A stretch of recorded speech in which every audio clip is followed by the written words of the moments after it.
Hello there. The Clone Wars is over. Um, so what are Lucasfilm going to do now? Well, that question I will try and have a little think about today, May the 4th. But first, I would like to do a quick look at the last 4 episodes of the Clone Wars. So the Clone Wars, for anyone who has been living under a Star Wars rock, metaphorically, obviously, you should be living in your houses at the moment. But anyone that's been living under a Star Wars rock, it's the last 4 episodes of the Clone Wars for the moment, probably forever.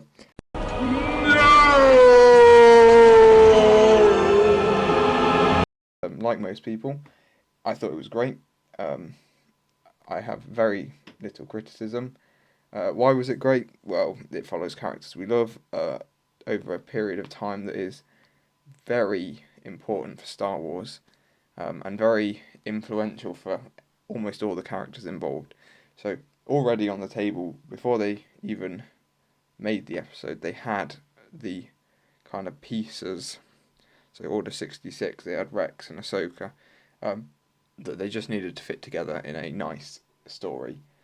Yes, there are a few discrepancies in the canon between the Ahsoka book, the Son of Dathomir comic, and this arc in the Clone Wars, but I don't mind. I mean, it might get fixed, it might not. If it doesn't get fixed, it'll be the sort of thing that we look at and go, it's a bit like Who Shot First.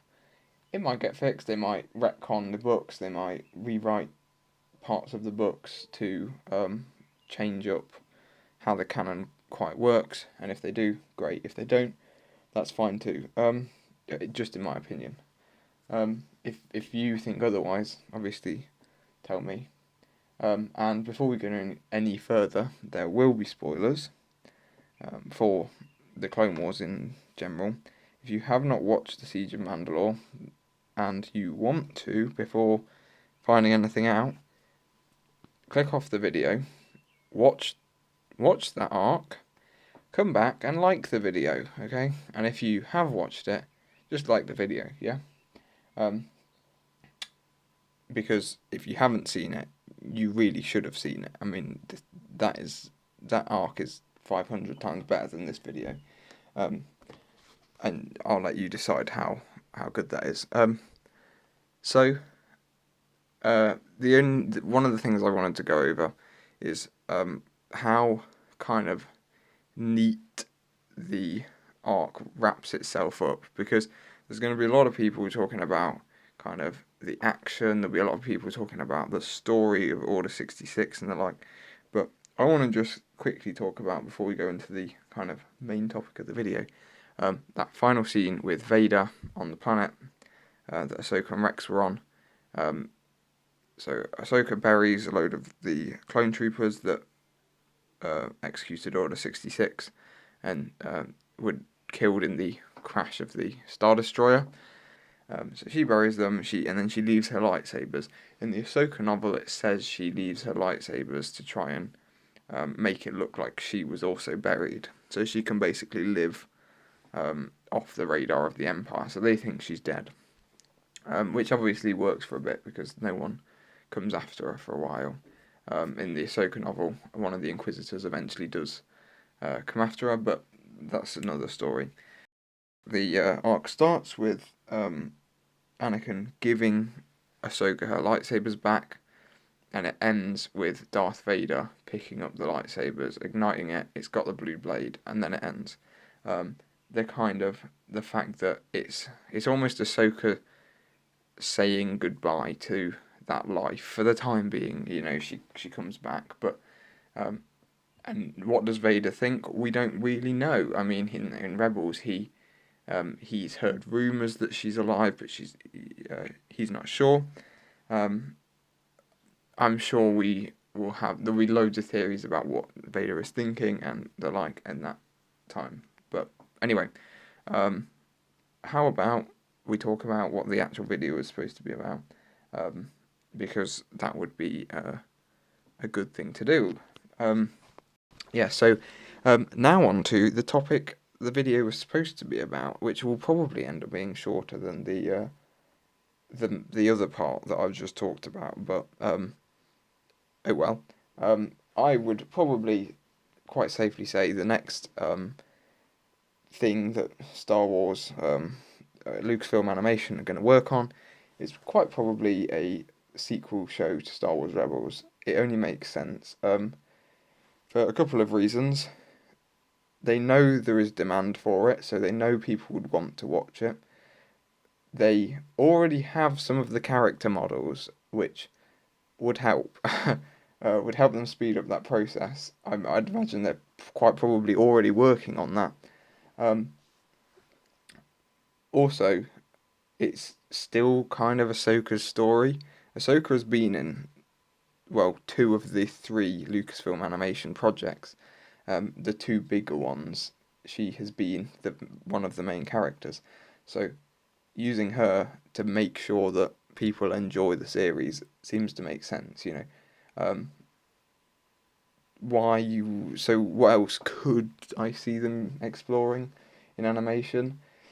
Potentially explore some of the new High Republic era, which are the books coming out in August, a new kind of era set 200 years before anything we've seen at the moment. The reason I would be skeptical of that is just the animation process takes a long time, and so um, I don't know how long Lucasfilm want to spend on the High Republic era. If they want to spend 10 years, if they want to spend the next 40 years exploring this era, like we've had 40 years of this Skywalker saga era, fine. Then there's more than enough time to produce and make a animated show. But if they only want it to be a couple of books, maybe a film or two if it does well, an animated show might just take too long, and they might decide that they want to do or look at something else. Um, Saying that, I'd like to pitch a show. Um, Salacious Crumb, Max Rebo duet, yeah? So, got Max Rebo on the piano. Salacious Crumb can, I mean, I don't think he can talk, but he could definitely laugh a song. Um, I'd be, 4 seasons of that, 5 seasons. Might even get 6 seasons if you're lucky. But I think that would be cool. So, um, you know, maybe that'll be next. Unlikely, but possible. Um, no, but seriously, I think it's almost certainly a Star Wars Rebels sequel show. It's not been announced. There are heavy rumours. Um, I doubt it will be announced today. As of recording, it hasn't been. I think it's more likely they will wait till Star Wars Celebration, which I'm not sure how long we will have to wait then, because if you're living under some sort of metaphorical rock, which shouldn't be, because of coronavirus, you should be living inside your house. But um, if you haven't heard, we have a bit of a pandemic on our hands, which would mean we're not really sure when or whether Star Wars Celebration will happen. I'm sure at some point we will find out what comes next. I may be completely wrong. They may decide that they want to look at a story about Kira and Maul. Maybe that might be quite exciting. But whatever they decide, if Dave Filoni is heading it up, I'm sure it will be good, and I am sure we will all enjoy it, and we'll all be sad to see it end, and everyone will be over the moon when we get another animated show. But I think we might have to wait for a while. So yeah, thanks for watching, and let me know your thoughts. What do you think we're going to get as our next animated show? And like the video, subscribe to the channel, and yeah, bye.